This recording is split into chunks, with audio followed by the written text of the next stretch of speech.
எல்லோருக்கும் வணக்கம். இது 2வது வீடியோ. நான் பேசிகிட்டு இருந்தது கட் ஆகிடுச்சு. நியூட்ரிஷனை பற்றி நான் சொன்னேன் இல்லையா, இந்த ஹெர்பல் டீ காலில் 2 சத்து மாத்திரை சாப்பிட்டு வந்தேன் அப்படின்னு. அது 5 விதமான பழங்கள், 5 விதமான காய்கறிகள். அது இந்த 3 நாளாக எனக்கு 3 நாளாக சொன்ன ஃபுட் பாய்சன் ஆயிடுச்சுன்னு சொன்னல. இந்த ஃபுட்டு தாங்க எனக்கு இப்போது எனக்கு ஆறுதலாக இருந்துச்சு. இல்லாட்டி நேரம் நான் குளுக்கோஸ் ஏற்றிட்டு ஹாஸ்பிட்டலில் இன்றைக்கி ஒரு 2000-3000 செலவு பண்ணியிருக்கணும்னு வச்சுங்களேன். ஆமாம், எதுக்கு எடுத்தாலும் சில பேர் ஹாஸ்பிட்டல்லையே கெதியாக கிடப்பாங்க. எல்லாமே இம்யூனிட்டி பவர் பற்றாக்குறைனாலையும் சரி விகிதமாக நான் நியூட்ரிஷனே நீங்கள் உங்களை சாப்பிடணும்னு சொல்லிட்டு என் நியூட்ரிஷன் ப்ரமோட் பண்ணலை. ஓகேங்களா? நம்ம சரி விகிதமாக ஃபைபர், ப்ரோட்டீனு, நமக்கு எல்லாம் சரி விகிதமாக, எல்லா சத்துக்களும் சரி விகிதமாக நம்ம மாற்றி நம்ம ஃபுட் ஹேபிட்டில் நம்ம எடுத்துக்கிறணும். நம்ம சாதமே சாப்பிடாம சாதம் அளவுக்கு நம்ம வெஜிடபிள்ஸு நம்ம எடுக்கணும். நம்ம ஹெல்த்து நம்மகிட்ட பேசுகிறத மதிக்கணும். நான் ரெசல்யூஷன் என்ன எடுத்திருக்கேன்னா, இந்த ஃபுட்டை என்னோடய nutrition world number 1 nutrition Virat Kohli தான் நம்ம ஃபுட்டோட அம்பாஸ்டர்.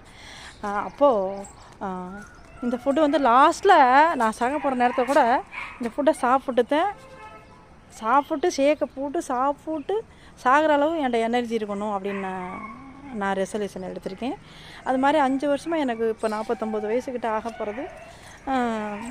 எனக்கு சுகர், தைராய்டு எதுவுமே இல்லை. அது எல்லாமே நோய் கிடையாது. அது பேர் சூட்டப்பட்டிருக்குது. உண்மை தான். நம்ம மருத்துவ உலகம் இது எல்லாமே பற்றாக்குறைனால வர்றதை மற்றபடி எதுவும் இல்லை. நான் கரெக்டாக அதை ஃபில் பண்ணிக்கிறேன். நான் என் ஹெல்த்தை மதிக்கிறேன். என் ஹெல்த்து என்ன தேவைப்படுது, என் ஹெல்த்துக்கு எது கேட்குது அப்படின்றத நான் அனலைஸ் பண்ணுவேன். நானே ஹெல்த்தை சரி பண்ணிப்பேன்.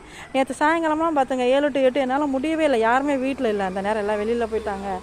அப்போ அந்த நேரம் நானே என் ஹெல்த்தை நான் மயக்க போட்டு, அந்த நேரம் ஒரு மாதிரி மயக்கமாக வந்துச்சு, வாமிட் சென்ஸ் இருந்துச்சு. மோரை நல்லா அடித்து, கொத்தமல்லி போட்டு, இஞ்சி போட்டு, பெருங்காயத்தூள் போட்டு அடித்து சால்ட்டு போட்டு குடித்தேன்.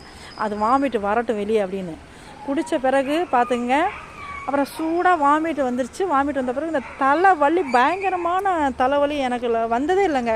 அதான் இந்த வீசிங் ப்ராப்ளம், இந்த தலைவலி பிரச்சனை, இந்த ஃபீவர் இதெல்லாம் எனக்கு ரொம்ப நாளாக ஆச்சுங்க. டைஃபாய்டெல்லாம் சீரியஸாக ஆயிருக்கேன். நான் ஒரு 20 வருஷத்துக்கு முன்னாடி, 20 வருஷத்துக்கு முன்னாடி வச்சுங்களேன். இன்றைக்கி எனக்கு எதுவும் வர்றது கிடையாது. வந்தால் போனால் டெண்டலுக்கு போவேன். இந்த ஆக்சிடெண்ட் ஆனதுக்கு கால் வலிக்கு போவேன். ஏன்னா இன்னும் எனக்கு கால் வலி சரியாகலை. கோயிலுக்கெல்லாம் போயிட்டு, திருப்பதிலெலாம் நான் ரொம்ப அவஸ்தைப்பட்டேன். திருத்தணியெல்லாம் போயிட்டு அவஸ்தைப்பட்டேன். கடவுளோட சக்தினால் நான் அந்த தரிசனம்லாம் நான் பண்ணிட்டு வந்தேன். அதே உண்மை. அதனால் இன்ன வரைக்கும் நான் நல்லா இருக்கேன். மாத்திரை டாக்டர்கிட்ட போனதில்லை. அலோபதி மாத்திரை போட்டால் எனக்கு சேரவே சேராது. உடனே வயிறு எரிச்சல் வந்துடும். அதனால தான் என் பையன் மாத்திரை வாங்கிட்டு வரவா, டாக்டர்கிட்ட வாங்கன்னு கூப்பிட்டுச்சு. நான் போவே இல்லை. நீங்கள்